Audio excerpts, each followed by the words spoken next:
Om Sai Ram. Welcome to Sai Samarpan channel. मैं हूँ आपके साथ में विन्नी। और आज मैं एक्सपीरियंस लेकर आई हूँ बाबा की एक बच्ची का, जिनका नाम मैं डिस्क्लोज़ नहीं कर सकती हूँ। तो उनका इतना प्यारा एक्सपीरियंस है कि कभी कभी होता है ना कि हम ऐसे किसी रिश्ते में चले जाते हैं जो शायद हमारे लिए ठीक नहीं होता है, और वो चीज़ें हम लोग करते हैं या कर बैठते हैं जो हमें नहीं करनी चाहिए। और जब हमारे लाइफ में बाबा आते हैं ना, तो हमें किस तरीके से वहाँ से निकाल करना एक अच्छी लाइफ हमें देते हैं, एक हमारी ज़िंदगी में सुधार लाते हैं, हमें जीवन जीने का तरीका सिखाते हैं। और जब बाबा के बच्चों पर संकट आता है तो बाबा किस तरीके से अपने बच्चों को बचाते हैं। तो आइए उन्हीं की वॉइस में सुनते हैं, जिनकी वॉइस मैं ऐड करने जा रही हूँ। उन्हीं का एक्सपीरियंस है, वो बाबा की बच्ची है, तो मैं उन्हीं की वॉइस को ऐड करने जा रही हूँ। तो उन्हीं की वॉइस में आप उनका एक्सपीरियंस सुनिए।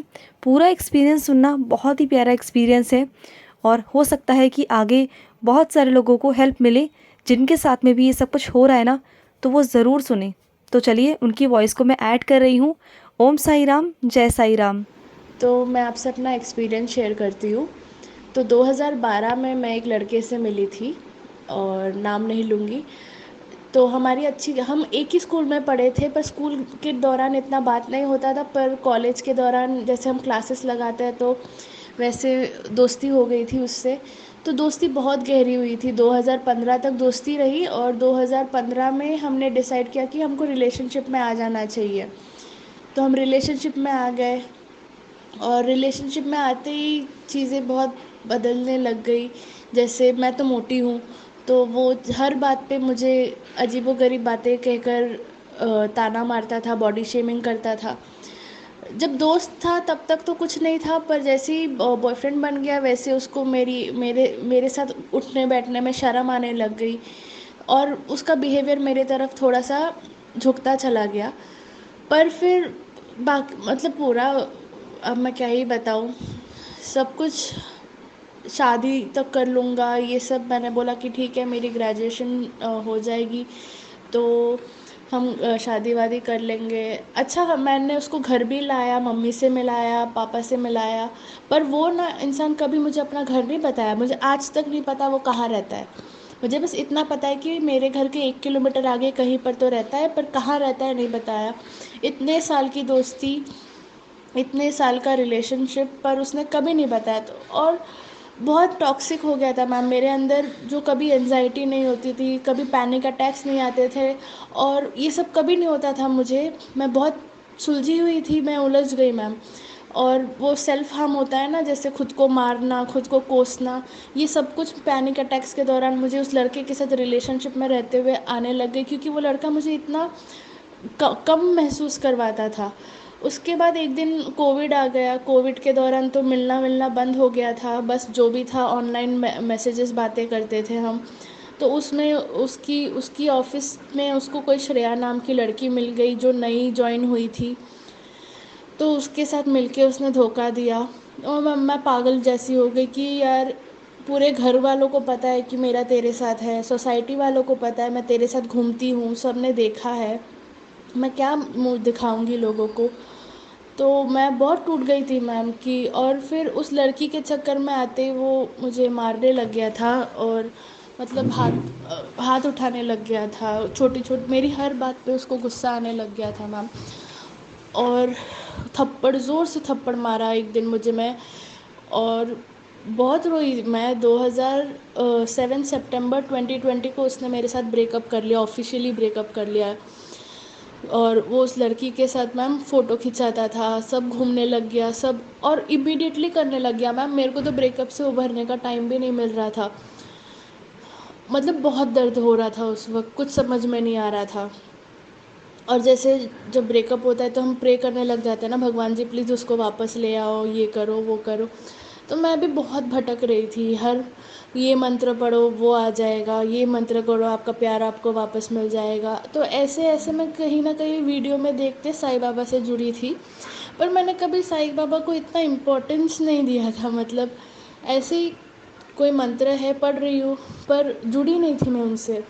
मैं फिर भी उस लड़के को नवंबर दिसंबर कांटेक्ट करती रही कि प्लीज़ वापस आ जा, उस लड़की को छोड़ दे, तो उन्हें मेरे साथ इतना सब कुछ किया है, पूरे घर को पता है, मैं क्या मुंह दिखाऊंगी। बहुत भीख मांगती थी मैम, पर वो तो गंदी गंदी गालियाँ देता था मैम, और इतना अपमान करता था ना।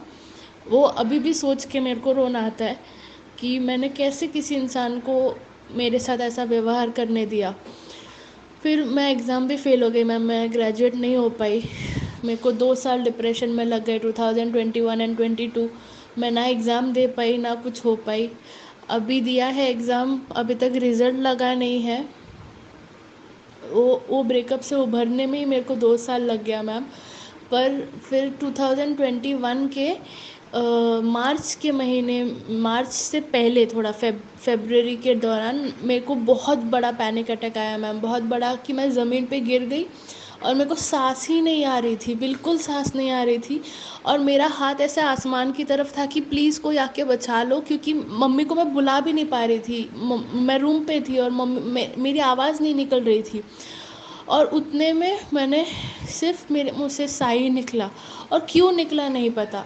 बस उतने में मेरा फ़ोन का वो फ्लैश लाइट ऑन होता है ना, स्क्रीन ऑन हुआ, और ऊपर से साई के किसी इंस्टाग्राम पेज से मुझे किसी ने एक फ़ोटो भेजी, उस फ़ोटो में इन्फॉर्मेशन थी कि सोनू दलवी नाम का कोई इंसान है शिरडी में, जो साई की उदी देता है, लोगों को मुफ्त में देता है, वो उदी सेवा करता है। तो मेरे को जैसे तैसे मैंने पानी पी, उठी वहाँ से, और मैंने सोनू दलवी जी को फ़ोन किया। और मैं फ़ोन में उनको कुछ बोल ही नहीं पा रही हूँ, मैं रो ही जा रही हूँ, मुझे बचा लो, मुझे बचा लो, ऐसे करके कि साई की उदी चाहिए मुझे, साई की उदी चाहिए। क्या होती है उदी, क्या करना होता है उदी के साथ, क्या कुछ कुछ नहीं पता था मुझे। बस साई की उदी चाहिए, साई की उदी चाहिए किए जा रही थी। तो सोनू दलवी जी ने बोला मुझे कि शांत हो जाओ, पहले शांत हो जाओ। फिर उन्होंने बोला कि मुझे लगता है आप बहुत तकलीफ़ में हो, मैं आपको एक आंटी का नंबर देता हूँ, आप उनसे बात करो, वो बहुत बड़ी साई भक्त है, वो आपका प्रॉब्लम समझेगी और सब ठीक हो जाएगा। फिर मैंने सूची आंटी थी, सूची आंटी का नंबर दिया उन्होंने। मैंने सूची आंटी से बात की, उनको सब बताया कि ऐसे मैं रिलेशनशिप में थी, उसने मेरे साथ ऐसा सब कुछ किया, फिर छोड़ दिया और मारा भी, पीटा भी। पर फिर पर मेरे को उसी वही वापस चाहिए, आप प्लीज़ प्रे करो साई को कि वही वापस आ जाए, वरना मैं समाज में क्या मुंह दिखाऊंगी। ऐसे सब मैं सूची आंटी को बोलने लग गई। पर सूची आंटी ने मुझे इतने प्यार से हैंडल किया, इतना सब कुछ समझाया उन्होंने कि जहाँ अपमान होता है वहाँ नहीं जाना होता है। फिर उन्होंने मुझसे सच्चरित्र का पारायण कैसे करते हैं, सच्चरित्र क्या होता है, उन्होंने मुझे साई गीता की किताब गिफ्ट की। उस वक्त मैं गई थी और उनके पास उदी थी उस वक्त, सूची आंटी के पास। तो उन्होंने मुझे उदी दी, मुझे कहा कि इसको ऐसे माथे पे लगाओ, पानी में डाल के पियो, तुम्हारा एनजाइटी पैनिक अटैक ख़त्म हो जाएगा। मेरे को इतना सीवियर पैनिक अटैक्स आता था ना मैम, कि मेरे को सीरियसली डॉक्टर्स और मेडिसिन की ज़रूरत थी। पर साई से जुड़ने के बाद ना मुझे किसी डॉक्टर के पास जाना पड़ा, ना मुझे कोई कोई मुसीबत नहीं। बस साई की उदी पीती थी, सच्चरित्र का पारायण करती थी, जो हफ्ते में एवरी थर्सडे जो 2 बार पढ़नी होती है वो करती थी, स्तवन मंजरी सुनती थी, और ओम साई राम ऐसे बुक में, नोटबुक में ऐसे 108 बार लिखना, एक पेज भर के लिखना। ये सब करते करते करते मैम मेरा दर्द ख़त्म हो गया, मैं उस लड़के को भूल गई। और भले ही टाइम लगा मैम, एग्ज़ाम्स नहीं क्लियर हो रहे थे, पर फिर जो प्रोग्रेस हुआ मेरा, जो मेरे अंदर अभी सेल्फ़ रिस्पेक्ट आई है, सेल्फ़ वर्थ आया है कि खुद को पहचानना बहुत ज़रूरी है, और वो सब कुछ साई के वजह से आया है मैम। और आज मैं, मतलब मेरे पास साई की एक भी मूर्ति नहीं है, बस उनकी वो किताब है, साई सच्चरित्र है।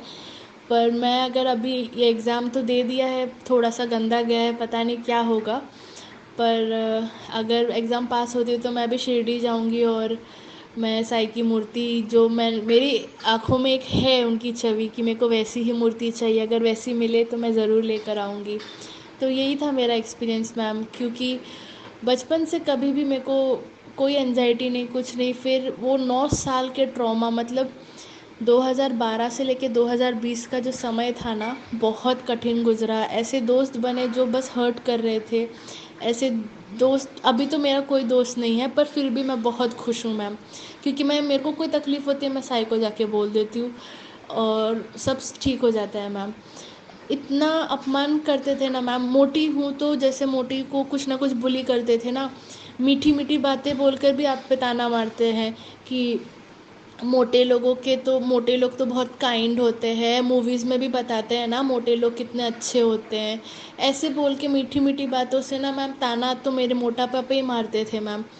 और थोड़ा सा मेरा स्किन कलर गेहुआ है तो उस पर भी ताना मारते थे मैम। मेरा सेल्फ़ कॉन्फिडेंस पूरा ख़त्म हो चुका था, उस पर से मैं फ़ेल भी होने लग गई थी एग्ज़ाम में।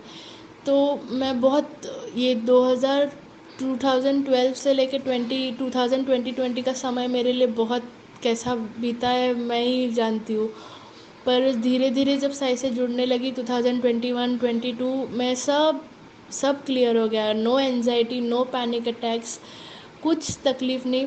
एक समय तक तो मेरे मन में उस लड़के के लिए नफ़रत भी थी कि उसने मेरे साथ ऐसा किया, साई आप उसको पनिश करो, ऐसा करो वैसा करो। बट अब मेरे मन में वो भी नहीं है।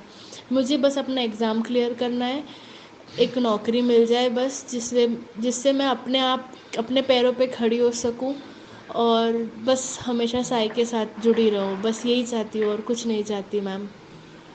तो आप सभी ने उनका एक्सपीरियंस सुना कि कैसे जब भक्त संकट में पड़ता है, परेशानी में पड़ता है ना, तो बाबा कैसे किसी भी रूप में आकर अपने बच्चों की रक्षा करते हैं। तो हमें कभी भी घबराना नहीं चाहिए। बाबा हमारे साथ हैं, ऑल टाइम हमारे साथ हैं। वो सुनते हैं, सबकी प्रॉब्लम्स को सुनते हैं और बाबा आते हैं, हमें बचाने आते हैं।